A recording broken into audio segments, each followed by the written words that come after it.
জামাতের আমির একটি দায়িত্বশীল জায়গায় থেকে তিনি গণমাধ্যমে বলেছেন যে তিনি তার মতো বলেছেন যে 100-রও বেশি যে কোমলমতি শিক্ষার্থী এখানে হয়তো মারা গিয়েছেন। তিনি তার বক্তব্য বলেছেন, এই যে তিনি যে বলেছেন এই কথা, এতে কিন্তু জনমনে বিভ্রান্তি তৈরি হয়েছে।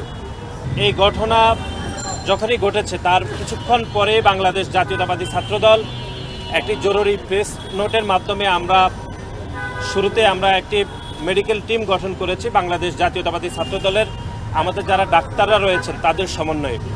তারা শুরুতেই উত্তরার বিভিন্ন হসপিটালে, আপনারা দেখেছেন যে বিভিন্ন হসপিটালে তারা সহায়তা করেছে এবং অ্যাম্বুলেন্স সহযোগিতা দিয়েছে। তার কিছুক্ষণ পরে আমরা শুনতে পেলাম যে যারা আহত হয়েছে তাদেরকে ইমার্জেন্সি ঢাকা মেডিকেলে বান ইউনিটে শিফট করা হচ্ছে। এবং এই ঘটনা শোনার সাথে সাথে আমাদের ঢাকা বিশ্ববিদ্যালয়ের নেতৃবৃন্দ এবং ঢাকা মেডিকেলের আমাদের যে ইউনিট রয়েছে তারা এখানে গুরুত্বপূর্ণ দায়িত্ব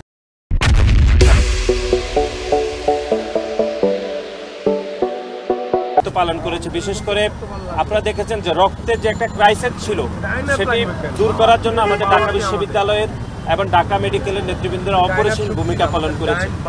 একই সাথে এই এলাকার যানজট নিরসনে ঢাকা বিশ্ববিদ্যালয় এবং ঢাকা মেডিকেলের নেতৃবৃন্দ এবং কেন্দ্রীয় সংসদের নেতৃবৃন্দরা ব্যাপক ভূমিকা পালন করেছে। এবং গত 2 দিন ধরে বাংলাদেশ জাতীয়তাবাদী ছাত্রদলের পক্ষ থেকে জরুরি সহায়তা কেন্দ্র এখানে আপনারা দেখেছেন এটি চালু রয়েছে। এবং আজকে সকালে আমি রাজশাহীতে যে আমাদের যে ফ্লাইট লেফটেন্যান্ট তকির যিনি শহীদ হয়েছেন ওনার কবর আমি জিয়ারত করে আমি সকালে এখানে এসেছি। আমাদের দলের ভারপ্রাপ্ত চেয়ারম্যান জনাব তারেক রহমানের পক্ষ থেকে আমাদের বাংলাদেশ জাতীয়তাবাদী ছাত্রদলের পক্ষ থেকে আমরা যারা এখানে চিকিৎসা নিচ্ছেন তাদেরকে আমরা সামান্য আমাদের সাধ্যমতে আমরা চিকিৎসার সামগ্রী আমরা প্রদান করছি। এটি বাংলাদেশ জাতীয়তাবাদী ছাত্রদল আপনারা জানেন যে একটি ছাত্র সংগঠন হিসাবে আমাদের যেটুকু ভূমিকা রাখা দরকার গত কয়েকদিনে আমরা সেইটুকু রাখার জন্য আমাদের আপ্রাণ প্রচেষ্টা ছিল এবং তারই ধারাবাহিকতায় আমাদের সাধ্যমতে আমরা এখানে চিকিৎসা সামগ্রী প্রদান করছি। আমরা মনে করি যে বাংলাদেশের গণ অভ্যুত্থান পরবর্তী সময়ে যে বাংলাদেশে একটা ইতিবাচক রাজনীতির শুভ সূচনা হয়েছে তারই ধারাবাহিকতায় বাংলাদেশ জাতীয়তাবাদী ছাত্রদল এই যে মাইলস্টোন কলেজে একটি যে মর্মান্তিক যে দুর্ঘটনা ঘটেছে সেখানে আমরা এই যে কোমলমতি শিক্ষার্থীরা যারা শহীদ হয়েছেন তাদের পরিবারের পাশে থাকছি এবং যারা আহত হয়েছেন তাদের যেন নিবিড় সুচিকিৎসা নিশ্চিত করা যায় সেজন্য আমরা এখানে সমষ্টিগতভাবে কাজ করছি। এবং আজকের এই চিকিৎসা সামগ্রী হয়তো এটি যারা এখানে চিকিৎসা নিচ্ছেন তাদের জন্য হয়তো এটি পর্যাপ্ত না, কিন্তু তারপরও ছাত্র সংগঠন হিসাবে আমাদের যেটুকু সামর্থ্য রয়েছে সেই সামর্থ্য দিয়ে আমরা ওনাদের পাশে থাকার চেষ্টা করছি এবং আমরা সরকারের নিকট আমরা বিনীত অনুরোধ করব যেন ওনাদের সুচিকিৎসা নিশ্চিত হয়, সেজন্য সরকার যাবতীয় প্রতিটি পদক্ষেপ গ্রহণ করবে বলে আমরা বিশ্বাস করি। এখন আপনারা জানেন যে এই যে মাইলস্টোন কলেজের দুর্ঘটনা ঘটার পর থেকে সামাজিক যোগাযোগ মাধ্যমে কিন্তু বিভিন্ন প্রোপাগান্ডা হচ্ছে।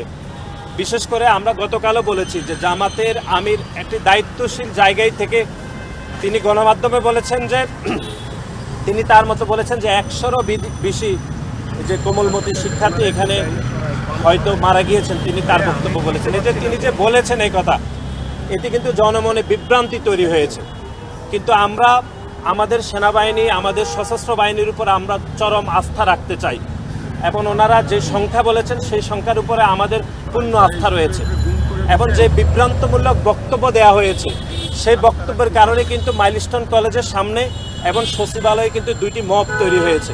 সেখানে বলার চেষ্টা করা হয়েছে যে লাশের সংখ্যা নিয়ে লুকোচুরি করা হয়েছে। এটি কোনোভাবে কাম্য নয়, কারণ এখানে যতজন শিক্ষার্থী শহীদ হয়েছেন তাদের প্রত্যেকের কিন্তু হিসাব নেওয়া খুবই সহজ। সুতরাং লাশের সংখ্যা কোনোভাবে লুকানোর কোনো অবকাশ নেই, কোনো সুযোগ নেই। সুতরাং এরকম একটি দায়িত্বশীল পদে থেকে এরকম জনমনে বিভ্রান্ত তৈরি যে হয়েছে সেজন্য জামাতের আমিরের উচিত ছিল যে দুঃখ প্রকাশ করা, সেটি কিন্তু আমরা দেখিনি, বরং তিনি গণমাধ্যমের সামনে তিনি ভুল তথ্য উপস্থাপন করেছেন। আমরা আবারও বলছি আমাদের সেনাবাহিনীর উপর আমাদের পূর্ণ আস্থা রয়েছে এবং আমাদের সশস্ত্র বাহিনী অন্য যে বাহিনীগুলো রয়েছে তাদের উপর আমাদের আস্থা অপরিসীম।